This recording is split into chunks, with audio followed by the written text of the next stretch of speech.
Assalamualaikum warahmatullahi wabarakatuh.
Alhamdulillahi Rabbil Alamin Alladhi arsala rasulahu bilhuda wa dinil haqq liyudhhirahu ala ad-dini kullihi wa kafa billahi shahida. Ashhadu an la ilaha illallah wahdahu la sharika lah wa ashhadu anna Muhammadan abduhu wa rasuluhu alladhi la nabiyya ba'dah. Allahumma fasalli wa sallim wa barik ala nabiyyina Muhammad sallallahu alaihi wa sallama tasliman katsira wa sallallahu ala alihi wa sahbihi ajma'in. Amma ba'du fa ya ibadallah ittaqullaha haqqa tuqatih wa la tamutunna illa wa antum muslimun. Faqala Allah ta'ala fi kitabihil karim A'udzu billahi minasyaitonir rajim. Bismillahirrahmanirrahim.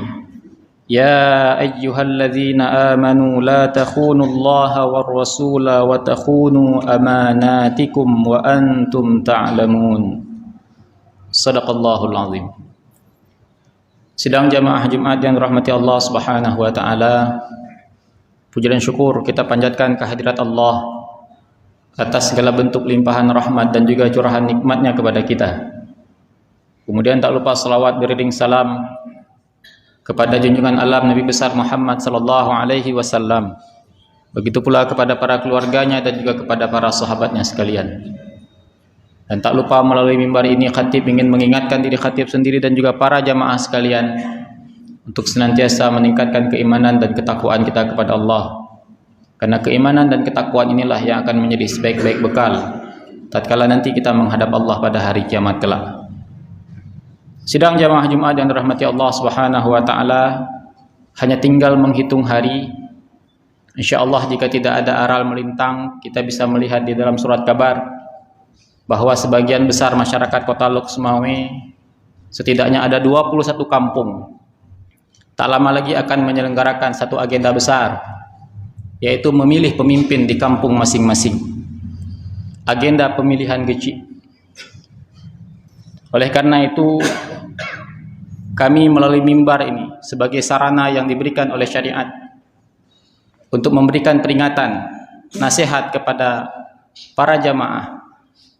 Kami ingin menyampaikan yang pertama kepada siapa saja yang sudah memantapkan diri untuk maju menjadi calon pemimpin di kampung masing-masing. Sadarilah bahwa jabatan itu adalah amanah. Sekali lagi, jabatan itu adalah amanah. Yang amanah ini akan bermuara pada dua hal.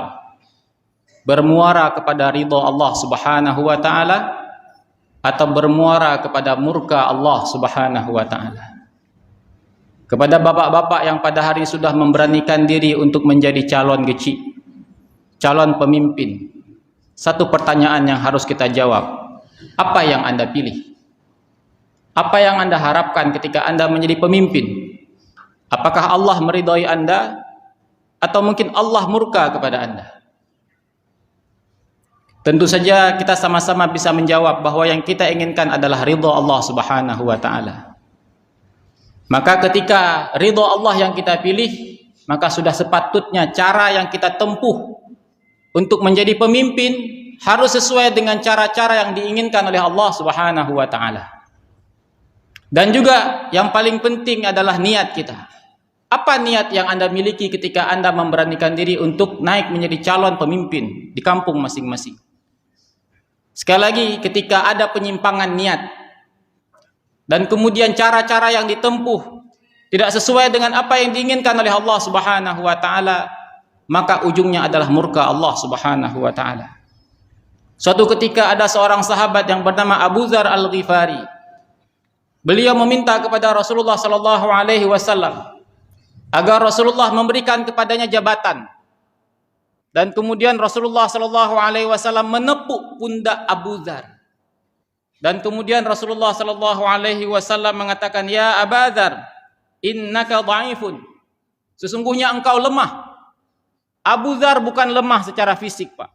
Sebelum beliau beriman kepada Allah Subhanahu wa taala, Abu Dzar ini pemimpin perampok, mafia. Bukan orang lemah secara fisik. Tapi yang dimaksudkan lemah oleh Rasulullah SAW lemah secara hati, Pak.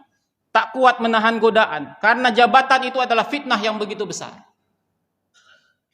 Dan kemudian Rasulullah SAW mengatakan, wa innaha amanah. Dan sesungguhnya jabatan itu adalah amanah. Wa innaha yaumal qiyamata khizyun wa nadamatun. Dan sesungguhnya amanah itu, amanah jabatan itu pada hari kiamat nanti, dia akan berujung penyesalan dan kehinaan. Jangan tertipu dengan orang yang menganggap mulia jabatan itu. Mungkin pada hari ini kita tertipu, Pak. Ketika kita menjabat sesuatu, entah kepala dinas, entah wali kota, entah camat, entah Pak Geci, orang ramah dengan kita, membukakan pintu untuk kita. Semua orang terasa tersenyum kepada kita. Dan kita menyangka mereka memuliakan kita. Tidak. Mereka bukan sedang memuliakan kita, tapi yang mereka muliakan adalah jabatan yang sedang kita emban. Sehingga halusa dua orang tu hanale wali kota sonak kalan. Siapa yang membukakan pintu kita lagi, Pak? Besok lusa bukan lagi kepala dinas, mas tamang kantor tamang gerok ni.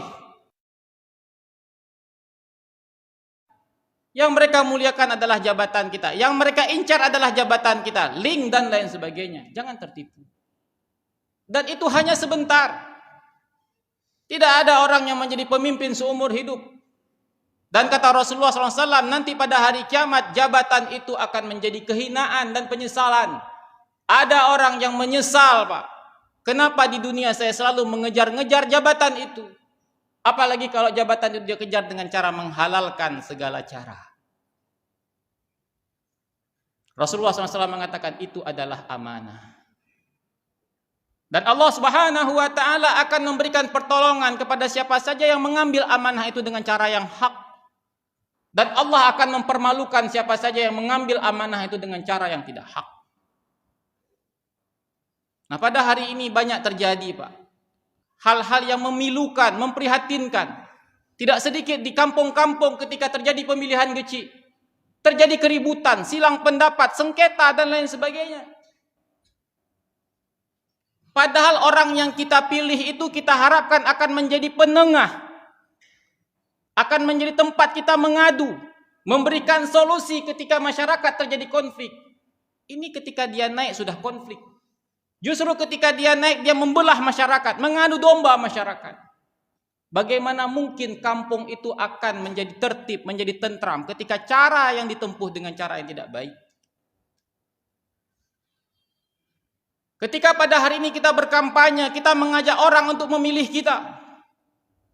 Cukup katakan kepada orang apa kelebihan kita tanpa harus mengucapkan kekurangan orang. Ketika kita pada hari mengatakan kepada orang kita layak dipilih, sampaikan alasan mengapa kita layak dipilih tanpa harus membongkar aib orang. Yang saban lagi tak mekat, Pak, tak mekat gulai, tak pegah gulai tanya mangat. Hanas wah tak pegah gulai gua hana mangat. Kita berdagang, kita mengatakan benda yang saya jual ini baik, tak perlu kita katakan karena punya orang jelek. Cukup fokus pada apa yang Anda miliki. Dan kalau pada hari ini ada di antara kita yang mencoba-coba untuk menempuh cara seperti itu. Anda ingin menjadi pemimpin dengan cara membongkar aib orang lain. Sebelum Anda membongkar aib orang lain, maka cepat-cepatlah pergi ke cermin. Bercerminlah, lihatlah wajah Anda. Dan tanyalah pada diri Anda, apakah Anda tak punya aib? Apakah Anda sudah selevel Nabi dan Rasul? Tidak ada satu manusia pun yang bersih dari aib. Yang bukan karena kita hebat, tapi karena Allah menutup aib kita. Kalau Allah bongkar aib kita, tidak ada yang berani berdiri di mimbar ini. Tidak ada yang berani maju menjadi imam. Tidak ada yang mau dipanggil Pak Kadis, Pak Wali Kota. Semua aib kita dibongkar. Tapi karena Allah menutup aib kita, maka orang masih menghormati kita. Jadi ketika pada hari ini kita mencoba-coba, Pak, menempuh cara menjadi pemimpin, menjadi geci, bahkan menjadi anggota dewan dan bahkan nanti menjadi wali kota, presiden dan selanjutnya. Dengan cara-cara seperti itu siap-siaplah peringatan dari Rasulullah SAW. Allah akan membongkar aib Anda. Barang siapa, kata Rasulullah SAW, barang siapa yang menyembunyikan, menutup aib saudaranya. Idza lam tasyi, kata Rasulullah SAW, barang siapa yang ingin Allah tutup aibnya, maka tutuplah aib saudara Anda. Dan barang siapa yang membongkar aib orang lain, maka siap-siaplah di dunia dan akhirat Allah membongkar aibnya. Sekali lagi, Pak, tidak ada di antara kita yang bersih dari aib. Yang luput dari aib tidak ada. Dan kita menginginkan di dunia Allah tutup aib kita. Dan kita lebih menginginkan lagi pada hari kiamat nanti Allah juga tutup aib kita. Caranya bagaimana? Tutup aib orang lain. Dan pada hari ini pada kondisi yang lain, bukan cuma geci, tingkat pemilihan umum cik karu, Pak.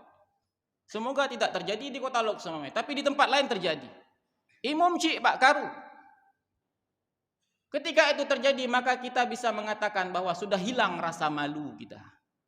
Bagaimana mungkin posisi yang menjadi sakral di tengah-tengah masyarakat, menjadi pemimpin agama.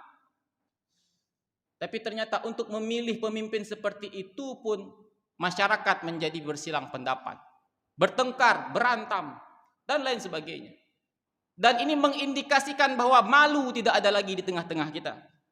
Sebagaimana Rasulullah SAW mengatakan, "Idza lam tastahi fasna' ma syi'ta." Kata Rasulullah SAW, apabila kalian tak punya malu lagi, maka silakan kalian berbuat sesuka hati kalian. Kalau pada hari ini kita sudah menempuh segala cara, tidak lagi memandang ini halal dan haram, maka itu indikasi male hanale. Dan sekali lagi, bagaimana mungkin Pak orang-orang seperti ini nantinya akan dipercaya oleh masyarakat? Padahal ketika mereka naik, mereka sudah menempuh cara-cara yang berkhianat, baik itu kepada masyarakat dan juga kepada agama.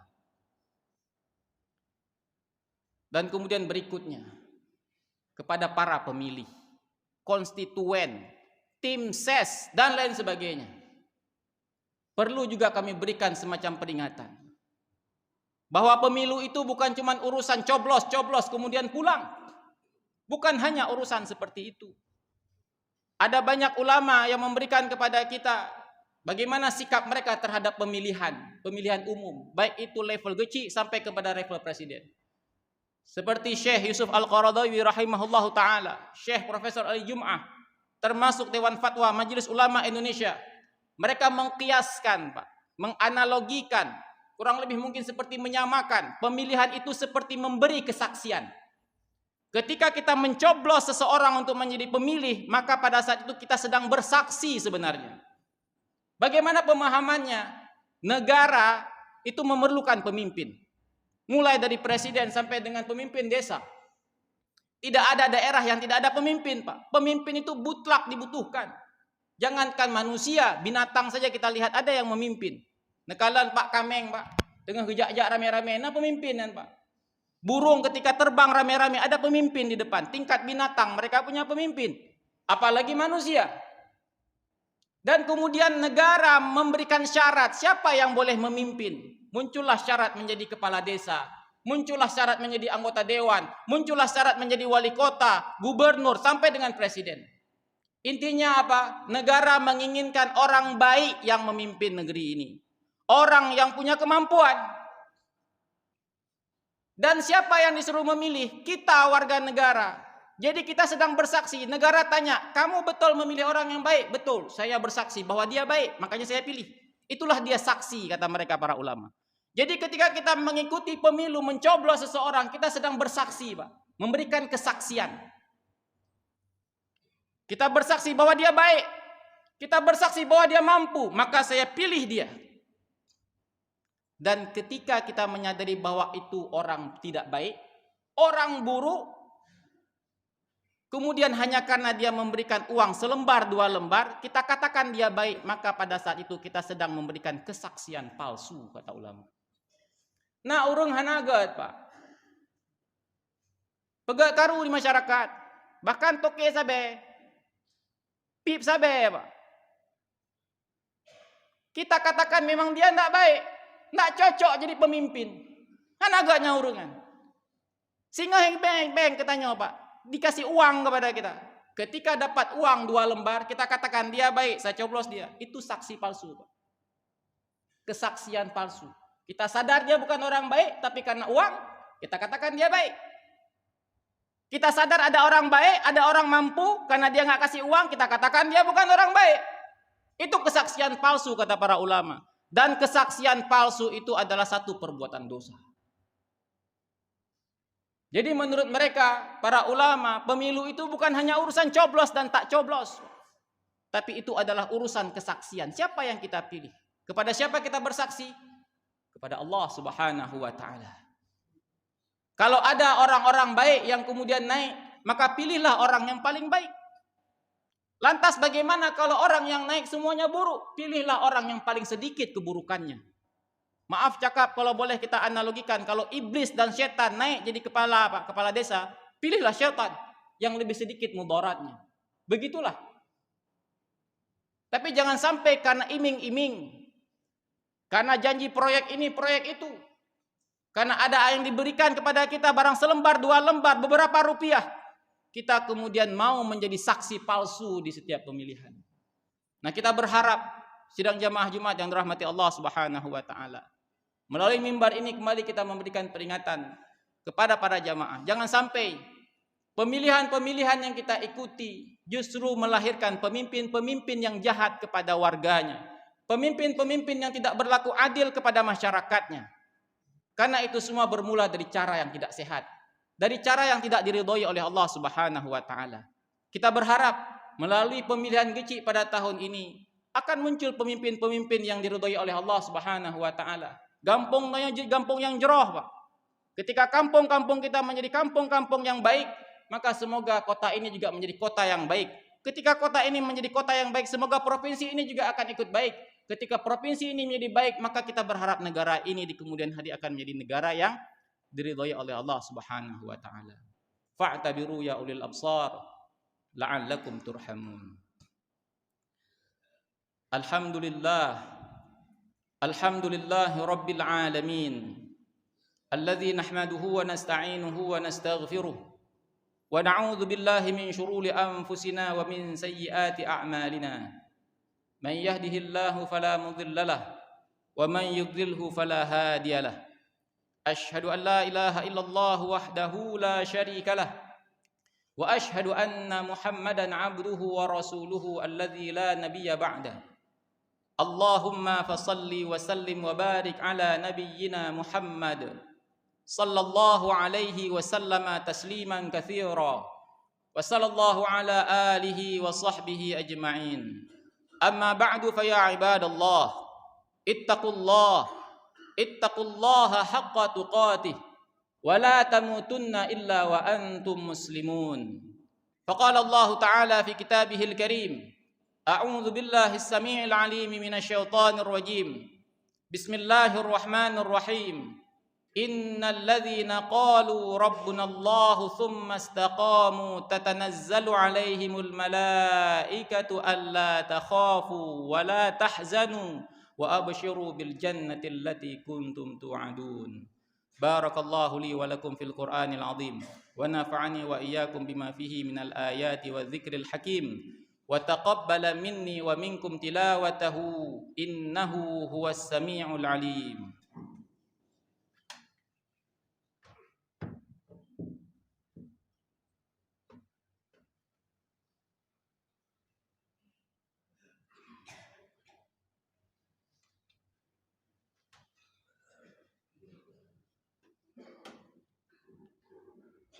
Alhamdulillah